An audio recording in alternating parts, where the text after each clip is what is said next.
let's start off with introductions. Teresa Rios, EMS Agency. I'm Eric with Monterey County Regional. Fred Claridge with the EMS Agency. Jim Stubblefield, MS Agency. Cassie Caldera, Natividad. Dave Judnick, City of Carmel. Jeff Warner, Air Ambulance Providers. Tino Oriano, AMR, Primary Ambulance Provider. Leanne Bogoski, Communications Director. Easy for me to say. Paul Castro, A1. Liz Gamer. Jennifer, 9-1. George Nunez, Cal Fire. Kate Fulcher, Cal Fire. Devin Haggy, Honolulu. Roxanne Stevenson, EMS Agency. Steve Brooks, EMS Agency. Jared Bagwell, EMS Agency. Okay, thank you. Would someone like to motion approval for the May 8th minutes? Motion approved. I second that Okay, Mr. Secretary. May 8th minutes are approved as written. Share with Anyone opposed to approval of the minutes, or? No. Moving on to oral communications. Any member of the public may address the committee for a period not to exceed 3 minutes on any issue not on the committee's agenda. The committee will listen to all communications but may not take any action. Do we have any public comment for today's meeting? Okay, none heard. Move on to correspondence. Unless something came in at the last minute, no correspondence for this meeting. And we move right into reports. Medical Advisory Committee. Minutes available. After we. Okay. All right, so it looks like we're going to do the Medical Advisory and the previous EMCC through the previously distributed minutes. And we can move on to item 5, old business. Leanne, were you going to speak? It looks like Olivia was scheduled to. I'm not prepared to speak on that. Okay. I'm not even sure. I know that we just signed the, acceptance for the Harris radio system. CAD and GIS are working. Okay. Is there anything else that would normally be there? This is just kind of a placeholder. We regularly get an update, but if that's the update, perfect. Okay. And Fred?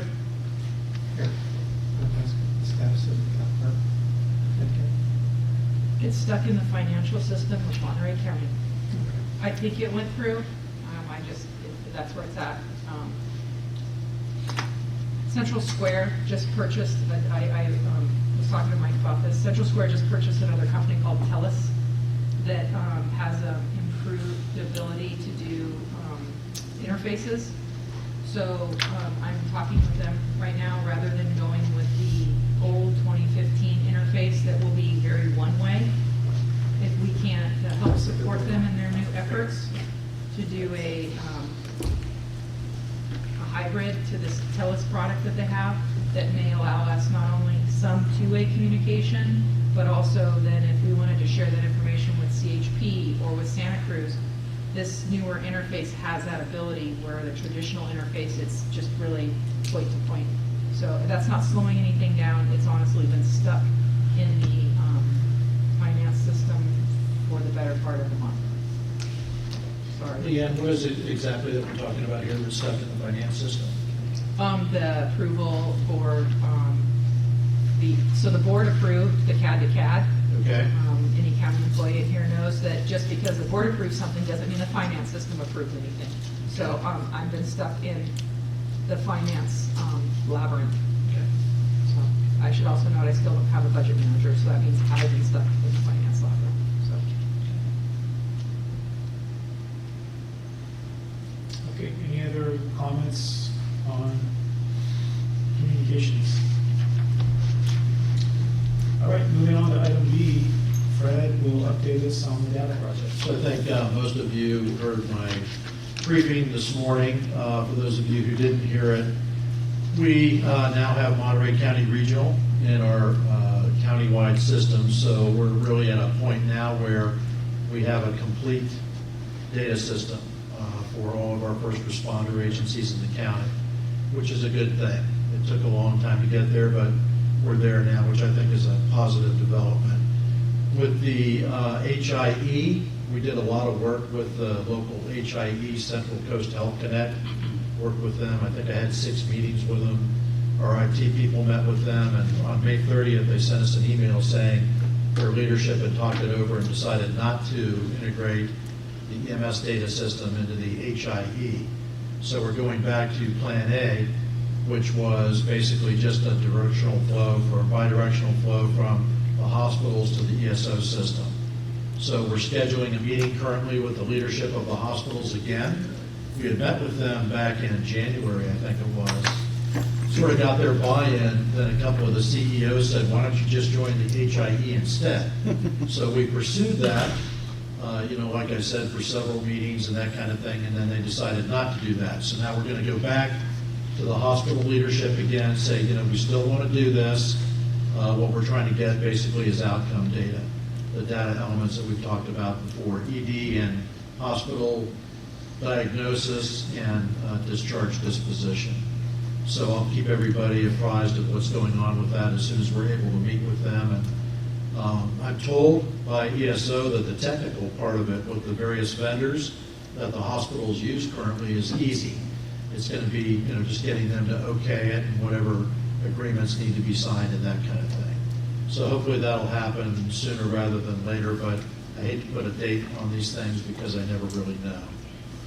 The last point, we had ESO come to the county on May 15th. We had training for EMS agency staff first in the morning, and then in the afternoon we had a number of providers, I think about 12, show up, maybe 15, to meet with the ESO rep, and we went over a lot of troubleshooting and how to utilize the system, how to do some of the analytics and reporting and that sort of thing. And my goal for our next training is to do something on documentation principles, basically. I'm not sure exactly who that would be yet, but I'm going to try to get somebody who speaks well on that subject, and I'll let everybody know by an email to the group when I get that lined up. Any questions or comments about it? Fred, maybe you could summarize some of the roadblocks to HIE.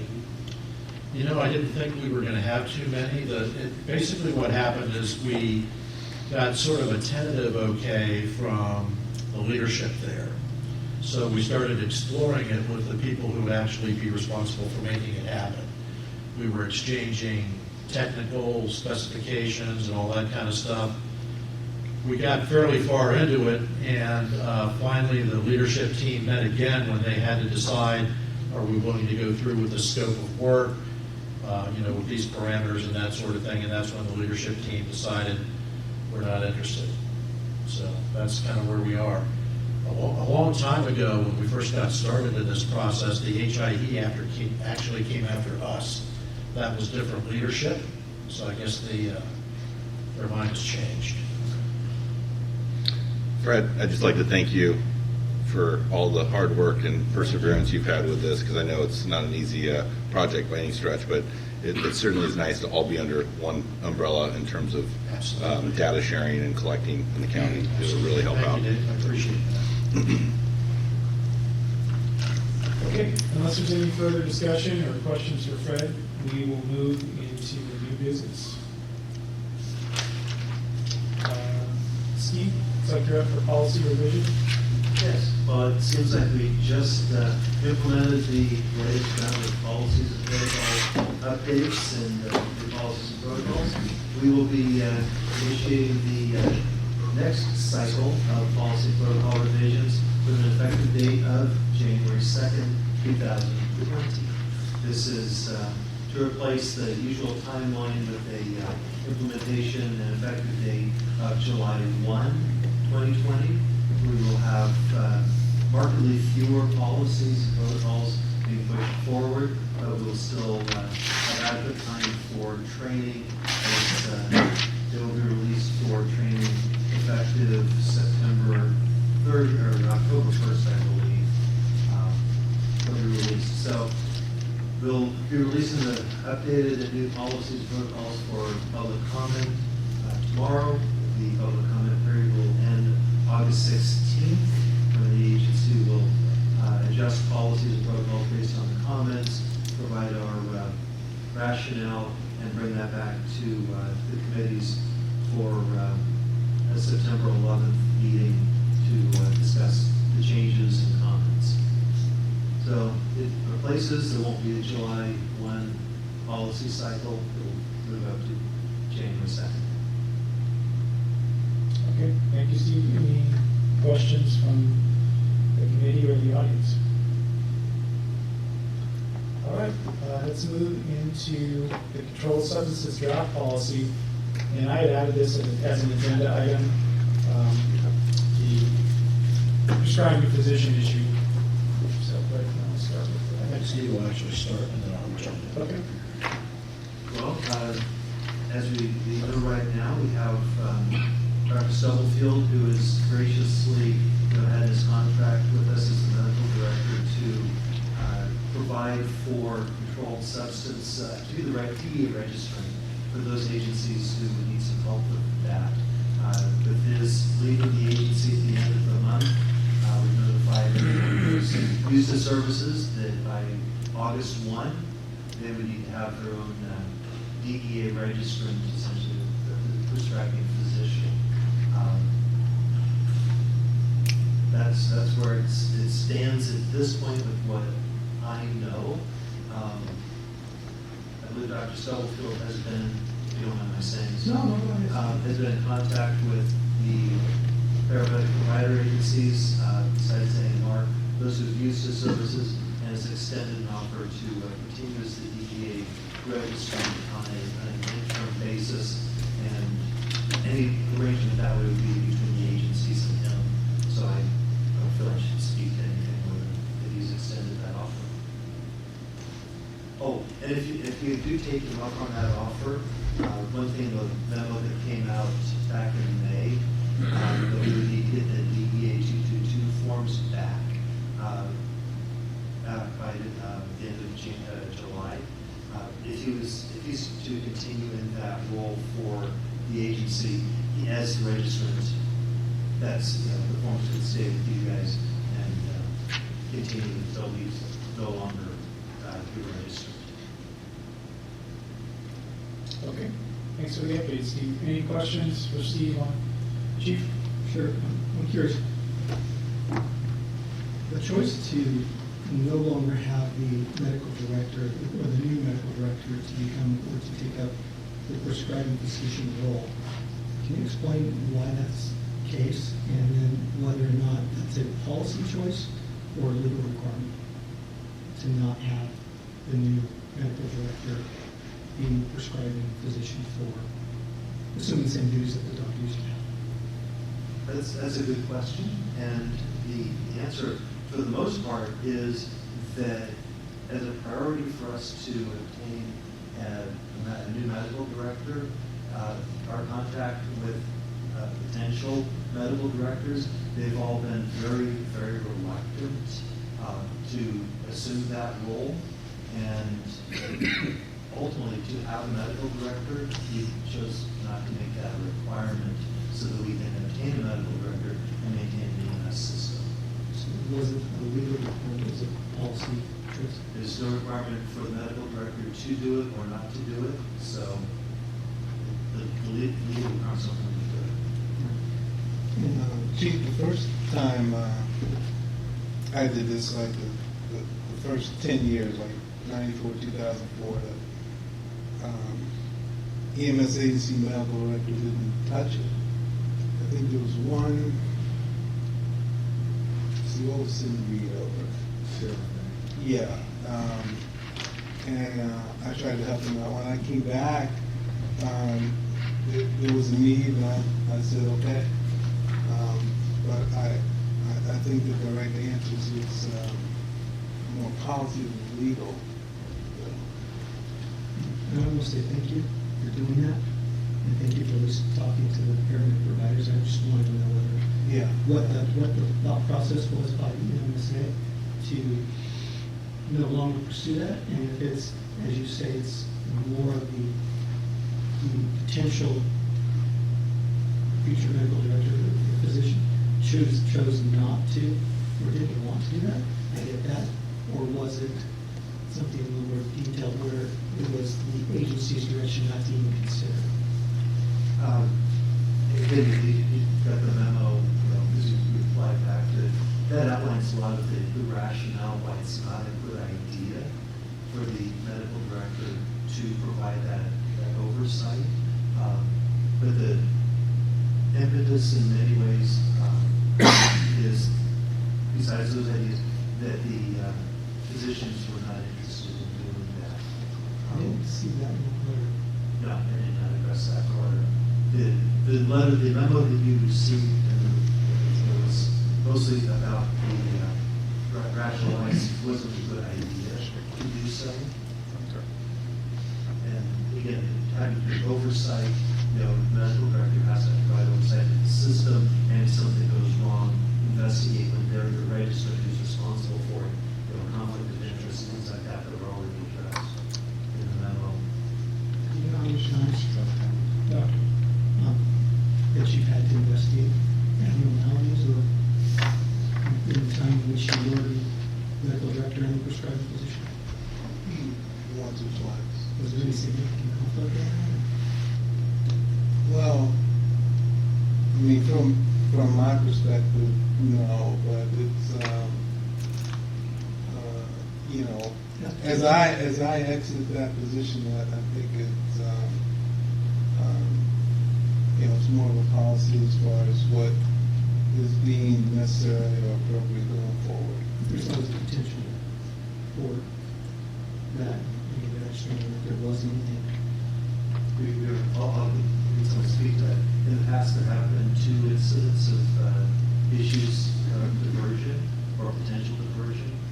One of them was a lost container, and it was found, so again, nothing to really investigate. The other involved diversion by a provider who our medical director was not registered.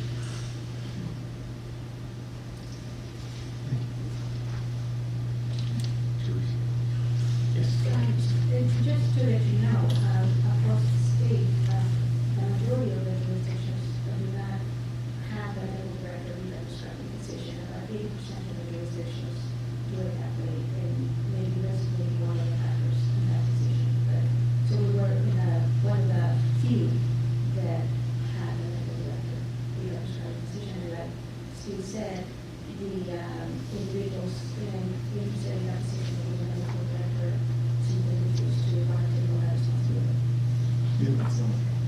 We've done research too. We've found quite a few out there that actually did. And I just want to make sure it wasn't illegal or policy. If they're going to let us do that. You know, one of the things I noticed in the county ordinance, it doesn't allow the medical director to do that. They're medical control and more accountability for the system.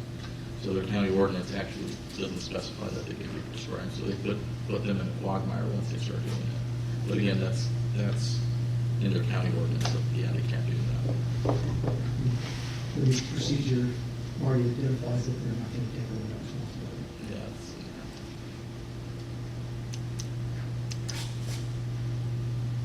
Any further discussion on this issue? Okay, Greg? Okay, sure. Bring up the. So, when Steve sends out that new grouping of policies, one of them will be the controlled substances policy. And just to remind everyone, this is the one that we worked on as a group of ALS providers a few months ago. The policy was basically created by research I did into a lot of other county policies and just sort of picked and, copied and pasted some information from other policies that I thought were basically best practices out there. So the one you see will be significantly cleaned up. Basically what I did was, after we had our meeting, which also included the National Director of Controlled Substances for AMR, and for those of you who were there, you might remember he was a great help. Knows the law inside and out, both at the federal level and in California. So he provided a lot of great input. So what I did for this meeting materials packet, which I sent out the draft with all of the comments and everything, the changes that we made based on that meeting that we had. So when you see the new one, which has been cleaned up, you'll be able to see, yeah, I got that comment and I got that comment and that sort of thing in the draft policy. I think it's pretty good policy. It took us a while to get there, but I think it's a pretty decent policy now, and it's very similar to what a lot of you have already, which is what we talked about when we had that meeting. We probably all took from the same sources, I'm guessing. So take a look at that and, let us know what your comments are about that thing. It's about 7 pages, I think, so it's pretty detailed. I have a question. So when we had that meeting, this was prior to the announcement of resignation by the medical director, and I'm just curious, what is the duty of the county now if agencies have their own prescribing physician to have this reporting? Because everything was based on the past practice with Dr. Stubblefield providing that prescribing physician license and registrant number. So now it's almost like, wouldn't it be like anything else? It's you are required to have this and not necessarily an audit-controlled policy? Yeah, I think basically the goal was that everybody had their own controlled substances policy already, which was very similar to what we came up with. And what we were trying to do was come up with a template, basically, that this is what should be in your controlled substances policy. So it's you basically mirror what we come up with from a county perspective.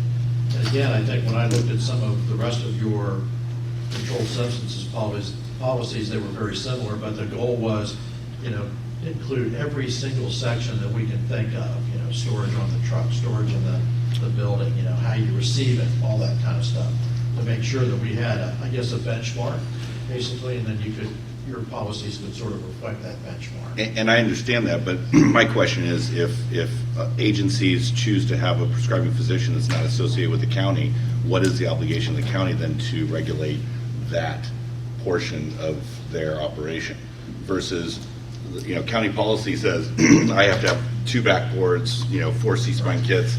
It's like, okay, cool, I'm having that, I have that. Versus now I have to have all these reports. Shouldn't that be up to the individual agencies and a prescribing physician to make that agreement? I mean, if we get Dr. John Doe who says, hey, I'll be your prescribing physician, I want you to have this, this, and this, obviously his best interest to have, to cover his malpractice. So we're following under his malpractice, his license, or whatever. I think that could make it more difficult, though, to have consistency. So if one doctor says, I'll just sign it, or here's my 1 page of requirements or whatever, that's a lot different than another department where the doctor might say, here's my 10 pages of instructions for exactly how to store all this stuff and that kind of thing. So I think it benefits our system to have something which says, here's basically what we're looking for. And this is all based on federal law and state law and that kind of thing, mostly federal law. Okay. Does that make sense? Dave, if I could ask, just to make sure I'm not misunderstanding what you're thinking. Are you thinking about the monthly reports that you send to us? No. I'm just talking about the overall, the concept. I'm using the analogy. We're required to have a certain amount of equipment on the ambulance. Outside of the county medical director providing the prescribing physician registrant number, once that is removed, there go, what's the earned interest of the county to know what our policies are regarding controlled substances? That's between us and the provider that we choose to cover us. Interesting question. I understand what you're saying. County has relieved itself of Yeah. the responsibility of narcotics management, so does the policy also become? I mean, it goes back to an inventory thing. You've got to have this. If you don't have this, you're in violation of this. So I don't know. I mean, this was all done in the interest of everything status quo 4 months ago.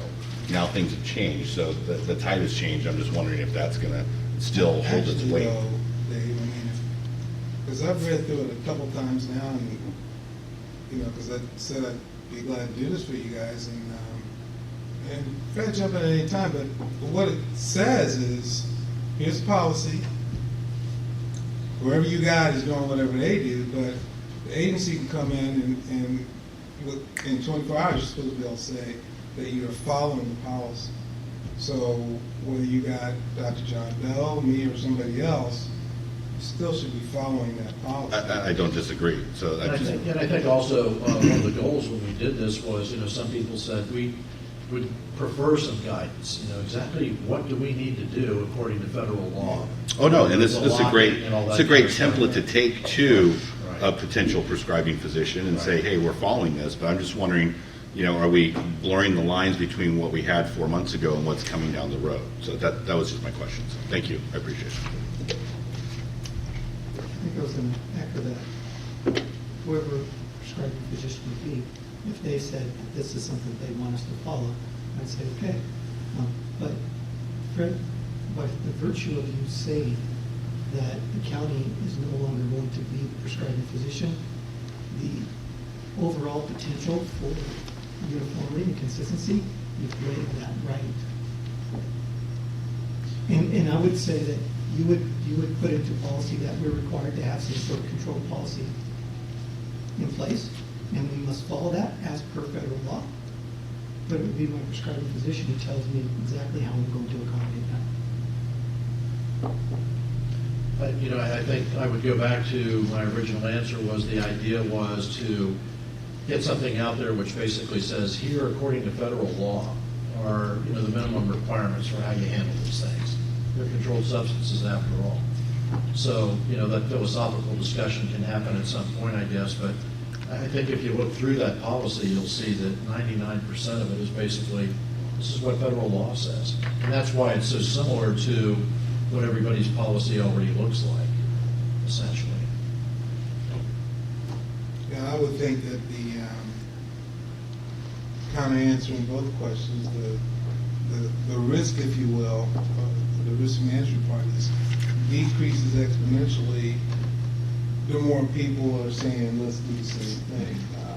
If someone outside came in and they say, hey, what are you doing at such and such an agency? And say, well, we follow the county policy, but this is a doc who writes this, and this is the policy we follow, but it mirrors this, and this is what we do, monthly or whatever. Probably much more protected and safe than, if it's just somebody out there and you trust them, but they say, well, we follow federal law, and then it's come in and said, no, you don't. I get that. I'm just saying that I would follow the prescribing physician. Right. Since you're the one that we're making line with. Right. And if somebody said, the agency said you must follow laws and have a methodology to do so, I would go, okay, great. And here's what my doctor says I will do, which complies with it. That's all, I'm just curious. I think the bottom line is when the agency gave up the prescribing physician responsibility, we sort of did give up that potential for consistency. Any questions or comments? Just one comment, I think by Dr. Sofield extending that, it's been great. They put him in a legal quagmire, I believe, because it does conflict with his responsibilities as medical director. Because remember, they're here for medical accountability, medical control, and think about it, he's prescribing stuff, and now he's also supposed to be accountable for that. It conflicts with those responsibilities. So that's a tough one. And I thank Dr. Sofield for extending that, because that's been helpful for a lot of agencies, but it definitely has put him in a position where he can definitely get in trouble for that in a legal aspect. So just comment, nothing more.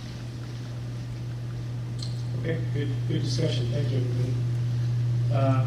Jared, do you want to go on to the mobile app? Yeah, just a quick update for everybody that both iOS and Android apps were updated with the July 1 policy and protocols.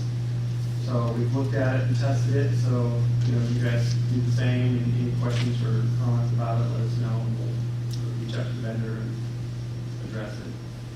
One of the things that came up at MASH was expanding the searchability function, so we'll engage the vendor and see if that's something possible to make it better. Thank you, Jared. That would be awesome. Yeah, it's done before. We're talking about like by policy number and that sort of thing? Just word, Expanding the searchability, either PDF or, whatever. You type Whatever you can do. cardiac and it brings up everything, policy and protocol. The list pops Yeah. with those So- keywords or something like that. So. That'd be really, really helpful. And Dr. Walensky brought up that point that, physicians may not have a crystal clear understanding of field policy and protocol and a fields that were rapidly searchable would be beneficial, to a PACE hospital physician, well, to everybody really. Good, appreciate you looking into that, Jerry. And do you want to segue into first responder response time? Yeah, just an update on that. This is an initiative we took on last year to try to report first responder to EMS calls by district, and look at the ambulance response in those districts, et cetera. We do finally have a health department, EMS agency, epidemiologist to make sure that project moves forward. So, we are moving forward with it. We should have some good info here soon to disseminate to the districts to look at and discuss. Jared, can you maybe describe this specifically? What metrics are It's you trying to capture? so we currently look at ambulance response based on zones in the county, broken down by the 90th percentile. So we were going to do that with the fire districts to get a kind of a benchmark as to how the system is working in all of those districts, as a whole. And then comparatively, the ambulance response to kind of see how the system is working at the granular level and as a system to see what that looks like and how we can maybe improve the ambulance service if needed in areas that seem to be underserved or whatever. So.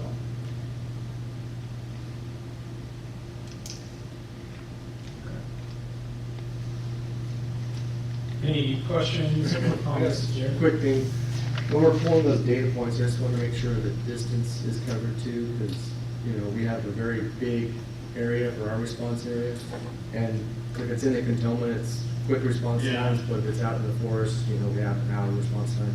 Yeah, there are no measurements we are, comparing it to or holding it accountable to necessarily. We're just trying to get, and we realize, there are districts that are very rural and have different, performances and needs in the urban area. Absolutely. This is more of a, how is the system functioning? What does that look like? And then go from there. And it's not, it's not a, punitive measure or, so absolutely, you're going to have some rural areas with much different, dynamics than a Salinas or Peninsula.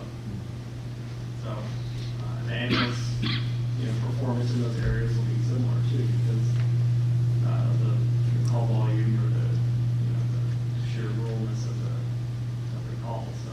Yeah, I would argue that our performance would be better because, besides us doing 911, we're actually doing inter-facility transport.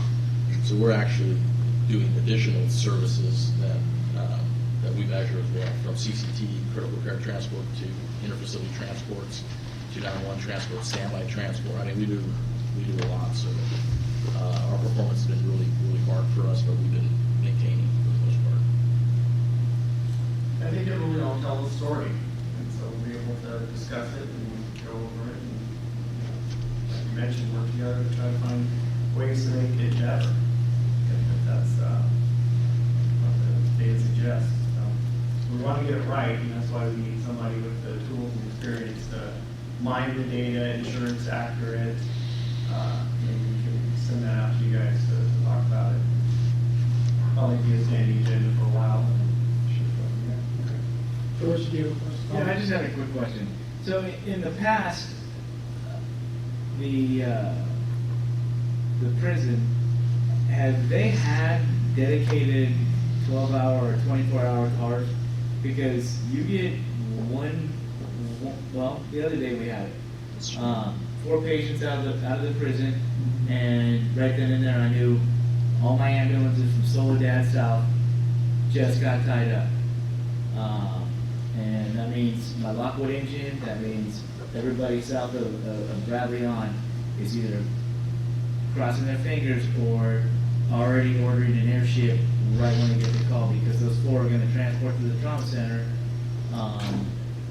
Is there any plan for the prison to try and take care of themselves? Because I've heard that their medical unit's going to shut down, and that just means more transports coming out of there. That means those ambulances assigned to Soledad, Greenfield, and King City we just watch them all disappear. The next time something else goes down in that prison that houses, you know, some thousands, tens of thousands of folks out there.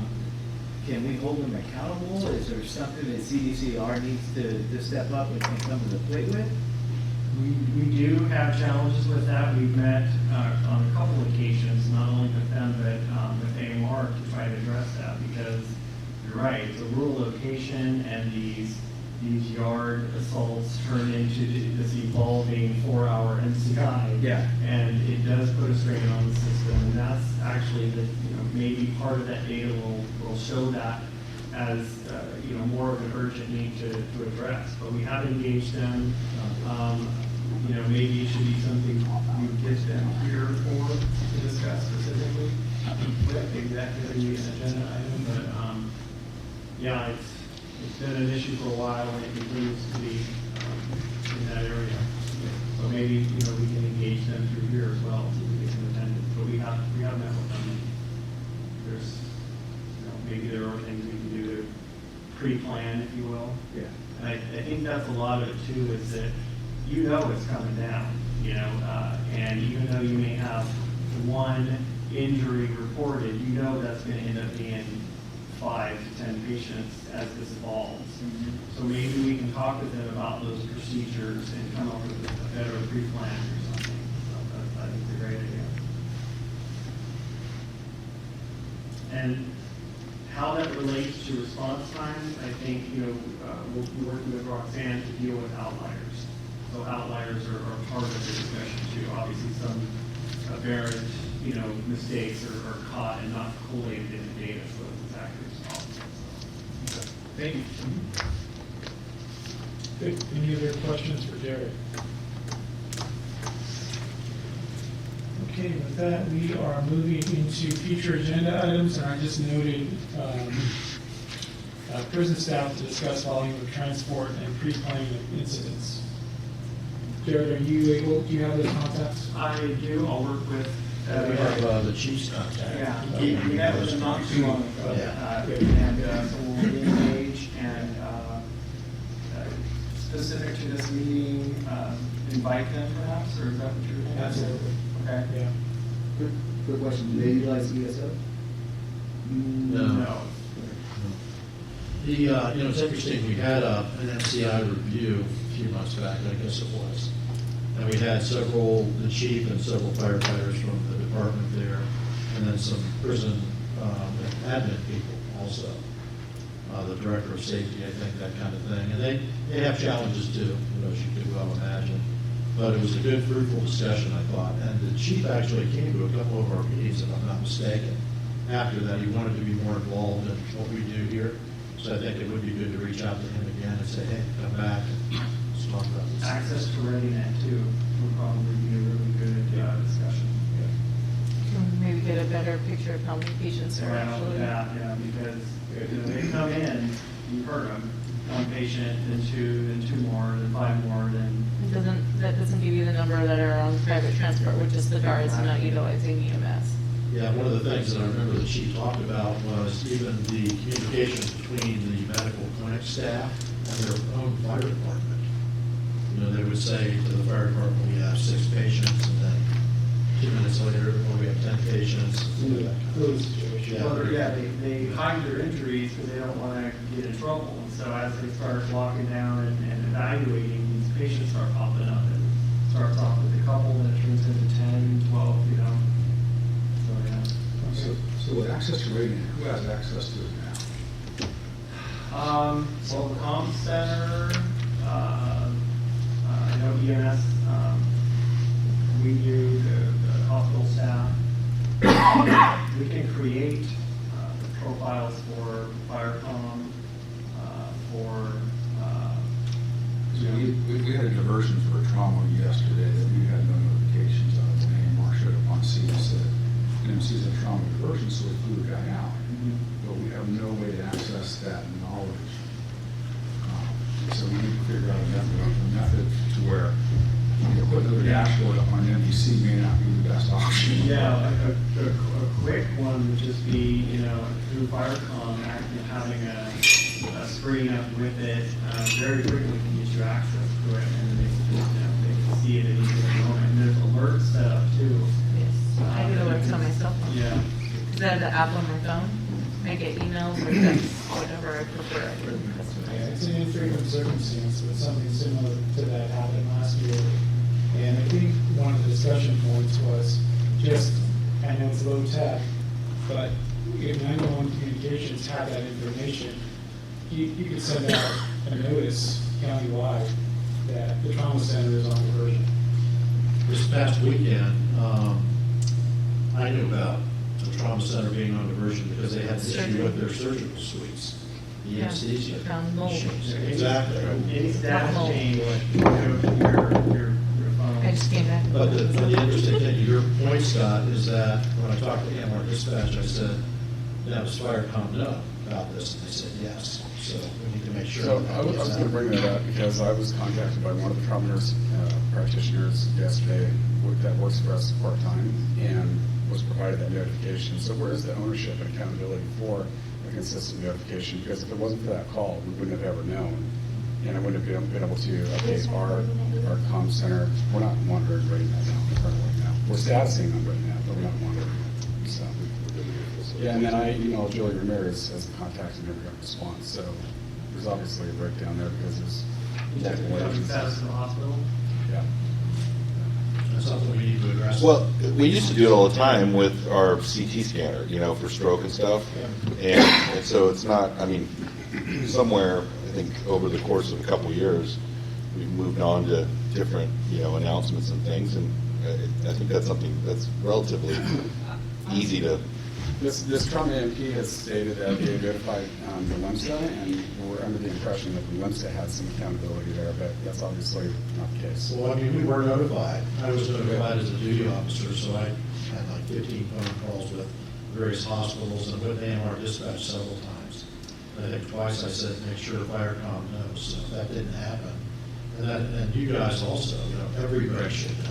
Yeah. The thing with ReadyNet that is different is that the accountability lies at many different levels. It's not like one person in charge of it because each hospital has their own administrative rights to it. The EMS agency has, our side of it.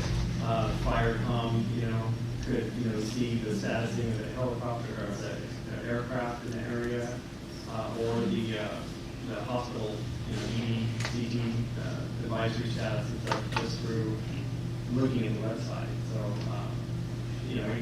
it's all about, I think, policy development and how we use it moving forward. And training also. Yeah. Well, we need one process for notification, not 30. And that's what they challenge for. Yeah, well, I think. You gotta have one method of. Yeah. Ideally, I think it would be great if, like battalion chiefs and a whole plethora of people out there, field supervisors at AMR had access to ReadyNet. Pull it up and see what's going on. Yeah, having access to it is pretty easy. You just log in and you can see it, and getting administrative rights to change the status of your ED or all that stuff may or may not apply to you. But as a visual, Firecom can pull up, ReadyNet. The whole point of ReadyNet. What's that? I cut you short, I apologize.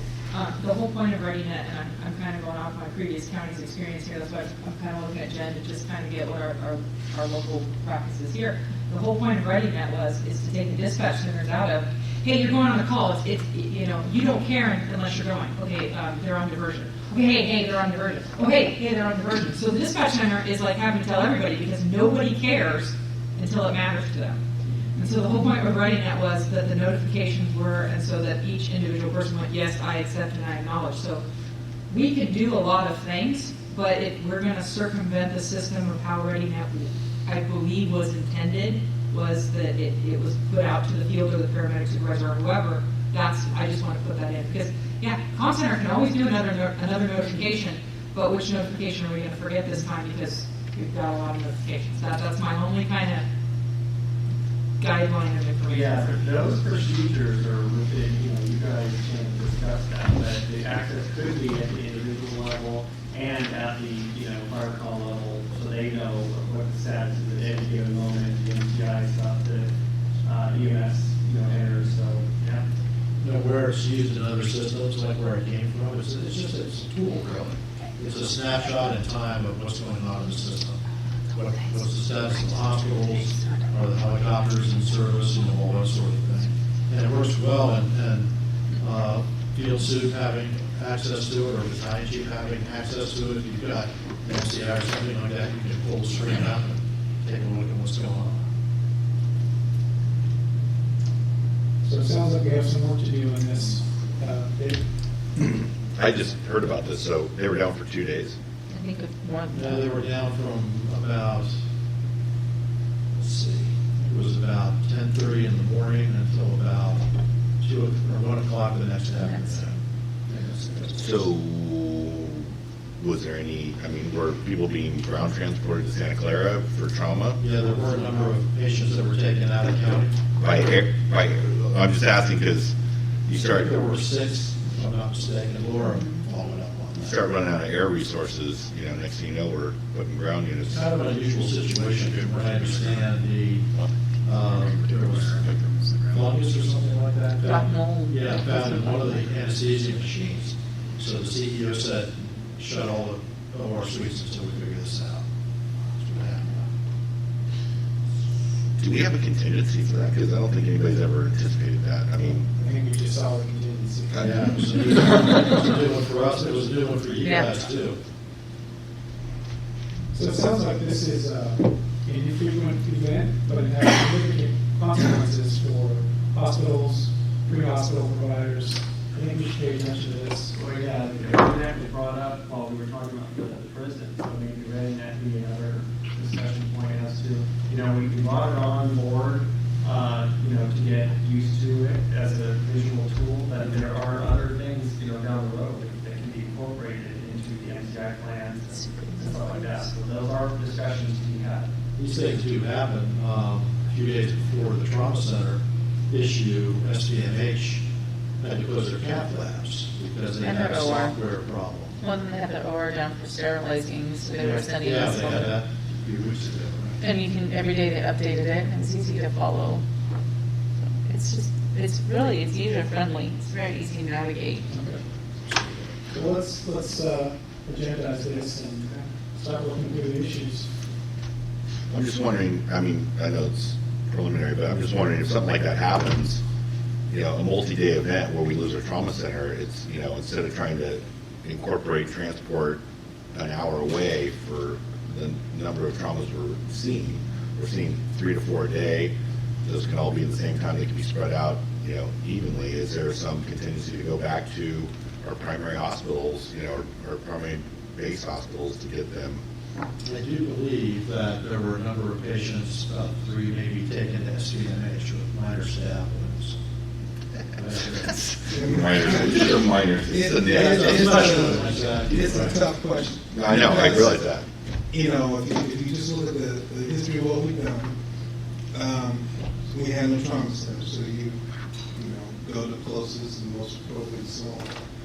But if you look at the CDC guidelines, if you look at the whole concept of trauma management, once you put someone into that first or second box especially, they need to be going to a trauma center. So what happened was we immediately could identify that this is a trauma center type of patient, and it's actually incorrect to say, well, we're not trauma centers, go anywhere, right? Now that doesn't solve the problem. The policy, because this came up before, we had something like this, we had neurodiversion or whatever, and there's 2 things that come up. One is, if it is a trauma patient, they need to go to trauma center, whether it's in or out of county, if you think it's that kind of patient. Now, next question is, can they make it? And so this is actually 3 parts because, Julie, she said, bring whatever. So did Alex. I think Cassie will weigh in on that because it has a certain effect on the ED, like how much can you handle. But better to be in the appropriate ED and then transfer if you don't think they can make it to the next stop. And then the third thing is really, we have not had diversion in Monterey County. Okay? I don't know what's going to happen on the next watch, but we haven't had diversion in Monterey County. it's been a good thing. You read the literature across the country. You know, they say, hey, diversion's a bad thing, and so on and so on. On the other hand, you go to Santa Clara, and we're looking at 3 or 4 trauma centers. You know, they got level 1, they got pediatric. To say you can't go to this place if they're on diversion, which they monitor. I mean, it's only a couple hours a month at most. You could go somewhere else 5 minutes away, not an hour and 15 minutes or whatever away. So I can't imagine that we're not going to have to look at what happens when our trauma center, as good as it is incapacitated. I don't, and I think Chief Warren said it pretty well, I don't see that as something that will happen often, but as things grow, you know, we will have to look at that. I think the policy, the way it's done right now stands at, you know, fine to say, okay, this is a trauma patient, needs to go to a trauma center. Okay?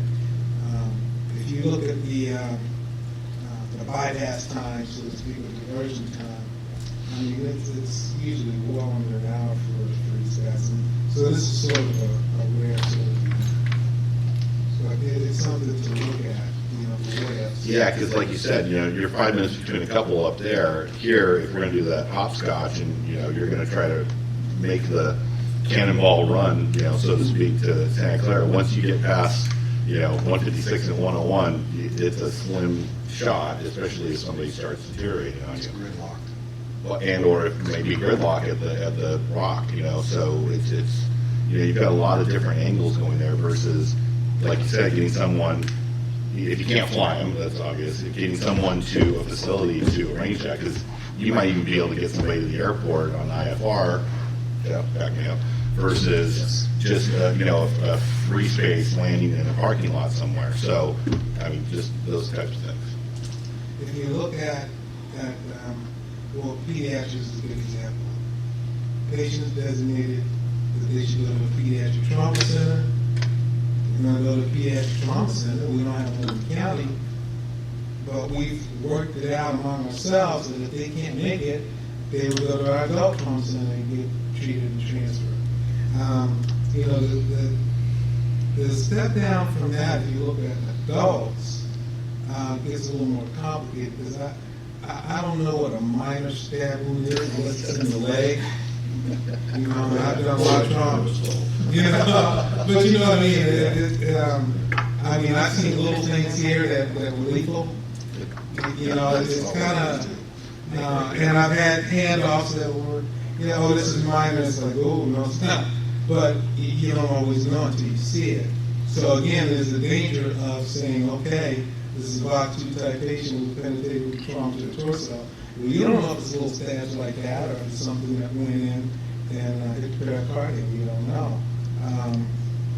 But that being said, you got adults. Now, do we go all the way out? Do we say, okay, given situation X, because if the trauma center says, hey, we can't handle more trauma right now, that is not the same as saying that you actually are using an MCI policy, right? You can have one patient, but for whatever reason, the hospital can't take that patient, right? So that is something I think that's an analysis, you know, like it. So it sounds like we've got a couple of different issues here. We've got some notification inconsistencies where, Tina, correct me if I'm wrong, but AMR is generally being notified through ReadyNet when there's an anomaly of some kind. Correct. AMR will get what our home we don't normally do that. Yeah. As it pertains to. I think we need to repair that piece, because this is the second time where, to the best of my knowledge, there's been no notification. And I understand the electronic is a solution to a degree, but sometimes the old-fashioned page is still the best way to get the message out.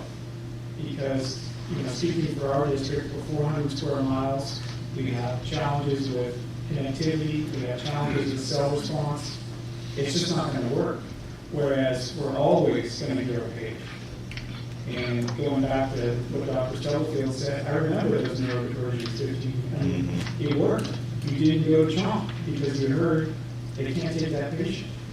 So that's one piece, the notification piece, and then the receiving facility, that's a different issue, and that's probably not something that we're going to address entirely in this group, but we can have a discussion. So my proposal is, let's agendize it. Let's start talking about how we can get 100% coverage, make some adjustments, get the prison involved, and then the hospital piece, probably more appropriately solved at that level. Sound good, everybody? Thank you. Okay, any other future agenda items? So with the MCI plan coming out, I think we'll have our hands full with that for a while. The semantics of SALT versus We got back to start. START. And the other question was the patient distribution centers and how those trigger points hit. Those create some operational challenges on our level 1 MCIs to go through the shopping of patients, if you will, versus the designation of patients, which was really efficient. And we need to get better clarity because there is a difference of opinion about how the trauma center functions within the components of an MCI. And when we had 5 pediatrics all going to the trauma center, which was great for them, but did we overrun the abilities of the trauma center? And that was through communications. We ended up flying one out and driving one out too. But I think having a better direction on exactly, the MCI changes the rules, but people still are very fundamentally in tune with, I got pediatric traumas, they can't go locally, but it's an MCI, and that's where we need to really have clear definitions and direction. I think one of the things to pay attention to when the new policies come out is there is a control facility policy. You sent it out. I think part of the discussion with the control facility was a misunderstanding about what the role of the control facility is. So, and that's, I wrote the control facility policy, and it's basically, it just describes how that process works. So pay attention to that at the same time you're reading the MCI plan. Yeah, because the challenges we had of, oh, well, we're having a really bad day and we can only take 2, so you're getting 4. And that's going to be really difficult as we actually try to move patients off the scene of an MCI. We'll create delays in transport. But you also remember too, Scott, that the whole idea behind a control facility is to be another tool to help. Basically, I know that there was some discussion when we met, I think it was last December, where it was assumed that the control facility would take over some of the running of the MCI. Basically, that's not the case at all. It's a traffic cop for where you can send patients. So if you have 3 patients, small situation, that's pretty easy. If you have 13 or 30, exactly, where you have 2 MCIs going on, it makes it much more of a challenge. And so that's really the idea behind it. But I think the policy helps to nail down, exactly what's going on here when we use that term. So take a look at that too. Okay, I think we visited, we exercised the MCI plan a couple times a year in reality, and I will say with pretty good efficiencies, we manage the scenes really well. We want to make sure that communication doesn't get lost to a third party going to the next facility. If you haven't had an MCI in a few years, it can challenge your resources and your ability to make decisions. It did when I was running. Yeah. Okay, any other discussion? Let's move on to announcements and roundtable. And we'll start off with the introduction of our new epidemiologist, Roxanne. I've heard several times you're from the East Coast, undisclosed location in the East Coast. Feel free to introduce yourself. I think some of us have met you and some of us haven't. I'm Roxanne. I am from New Jersey, and previous to coming here, I worked for the New York City Department of Health and National Hygiene and Air Quality Improvement as an analyst. And for that, I worked in New Jersey State Department of Health in cancer surveillance. And some other, I have EMS background as well, so EMT for like 7 years. All right. Well, welcome. Glad to have you. Any other announcements? I know we had some training topics come up in back. I don't think we need to go over those again. But any other announcements? Did Chomp's door to CT get announced at MAC, or? He did not. Okay, so that's happening next week? July 16th. July 16th, everyone with stroke-like presentation, stroke alert, was going straight to CT pass-through. Yeah. So that includes the heart monitor, which will be attached. It's going to be a longer offset. You got that, right? Yeah, so. Yeah, I had a discussion with Byron and Christie about that, and not that we don't want to support the process, but had some concerns about potential out-of-service time for our own community. And Christie said, this is a work in progress. We're going to do our very best to limit the out-of-service time to EMS to 5 to 10 minutes. And they're doing things like removing jewelry. They've got, I mean, it's really well choreographed. So I said, okay, we're all in, but let's have a review a month in or so, just to see if there's any adjustments we need to make. But yeah, that's going to start July 16th. So for the first responder agencies writing in, just FYI. So basically, you'll just bypass the ED? Yep. Yep. They'll greet you and take you straight in, and then the pre-hospital personnel are welcome to visualize the CT process. They'll see the results immediately and continue to gain valuable information on that. So. And I think what's driving this is a change in AHA recommendations from door to TPA time from 45 minutes down to 30 minutes. So that's what is behind that. This is strictly door to CT? Yes. So. It's door to TPA, right? That's changing, but I think the goal is trying to do door to CT in less than 10. I think goal is standard is 20. I think trying to get it to 10.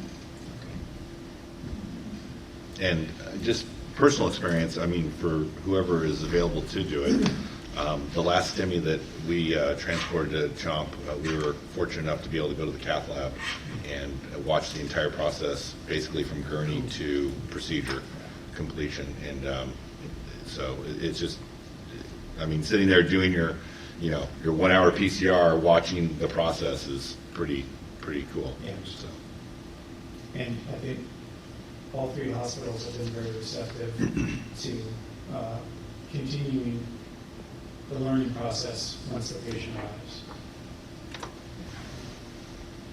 arrives. Any other announcements? Gina? We're going to be, AMR is going to be coming up to a busy weekend for the super bikes. We have 3 days of 10 ambulances being sent to the event, so we're going to be really busy. We're peaking up to 27 units per day, give or take call-outs or folks that we haven't filled yet for our system units. So we're going to have over 60 employees staffed every day, Friday, Saturday, and Sunday, trying to handle this event. So our folks are going to be working double. We're doing mandatory callbacks. We're doing a lot of stuff to make this event happen. So this is something that's occurred for many years here in Monterey. When super bikes come, they want 10 ambulances. So that's going to be a big task for us. So just to let you guys know, that's what we're doing Friday, Saturday, and Sunday. So we're going to be pretty busy handling this event. Okay, so thanks, Steve. Yep. Unless there's anything else, we'll start with the roundtable. Teresa? This kind of got brought up towards the tail end of Matt, but I really want to focus on it today. We've got a physician medical director who has spent my entire career in the county. And it's kind of a long time. And I don't know how many years before that. But just want to thank you for the guidance and the stability and the mentorship that you have brought to the county over the last 20 years. I know it's unusual to have that long-term relationship, but I can speak to its benefit and my real appreciation for what you've done. So. Thanks, Eric. Thank you. I remember when. Never even thought of it as a long time until I looked at the fact that it's been a long time. Absolutely. Right? Yeah, look at everything else. Cassie? Okay. I always have something. Dr. Stubblefield, thank you very much. I think the first time I ever met you was Silas B. Hayes If it- Yeah, man. Yeah, that was a long time ago. Going back, huh? Yeah, yeah, before the DOD took it over. Anyway, thank you very much. It's been a- Can't even get into it now. I know. I told Michael, I said, oh, yeah, this whole first quarter, that was mine, huh? And then it's Vince's kids. So I'm sure there's camera, maybe even miss a lot. So, thank you, Eric. Sure, yeah. Yeah, nothing really from here. Who takes ownership of this so that we can follow up on some corrections? Go ahead and make corrections now. Let's do that. And then give it Ooh, to- God, that's, yeah, that's, No, that's fine. Okay, perfect. Yeah, make any corrections, phone numbers, contact information, and I'll take it back and readjust that list. Okay, and did you say this is on any website anywhere? Because your personal addresses and phone numbers on it. Is it just for this group? It's just this group. Okay. Oh, you know what? I had requested from Fred a list of committee members. Okay. Tina? No. Leanne? Chief? I think I'm on the committee now, they sent me the card twice. And Teresa, did you guys get it? I know I got sworn in, I got it notarized in my own office. You when I get a got- copy of that oath of office. Yeah, we mailed it to you guys, so hopefully you didn't lose it. If not, I got it back if you get sworn in again. If you have a copy of the oath of office, I'll take that. I don't have the one we sent you, but I do have another blank one. Sent it to me twice, so. Yeah, we understand from the clerk of the board, the first set of letters went out with the incorrect dates. So Oh, that's why okay. he sent the second one. I think Tina was the one who brought it to our attention, because we don't get a copy of that letter. All right, I'll take care of it and get it over to you guys a second time then. Thank you. Okay, thank you. Anyone else with an issue or a comment before we wrap it up? Okay, thank you very much. We are adjourned. thank you. Appreciate your time.